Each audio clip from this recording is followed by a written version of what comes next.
In January of 2003, Spain was jolted awake by one of the most gut-wrenching, horrifying crimes imaginable. Sandra Palo, a 22-year-old gem from Getafe, Madrid, sweet, kind, and a bit vulnerable due to a slight mental disability, vanished into thin air that fateful night. On January 17th, 4 young thugs, 3 of them barely out of their teens, snatched her right off the street while she was simply trying to make her way home after visiting a friend. They dragged her to the desolate outskirts of the city, where the unthinkable happened.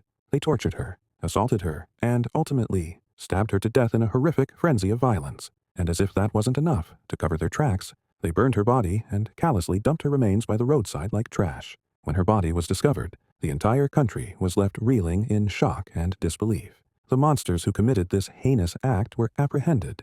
But justice, well, that felt like a distant dream, because 3 of them were minors. They got off with a slap on the wrist, just a handful of years in juvenile detention, and were back on the streets in no time. The only adult among them received a measly 25-year sentence, and one of those minors, a punk known as El Rafita, went on to reoffend multiple times after his release, proving that the system had utterly failed. The tragic case of Sandra Palo became a rallying cry for outrage across Spain, a desperate plea for reform, for tougher sentences to hold violent youth accountable. Her mother, the fierce Maria del Mar Bermudez, never backed down in her relentless fight for justice. Fast forward over 20 years later, and people in Spain still remember her name, still echoing the same heart-wrenching question: when the hell will justice truly be fair?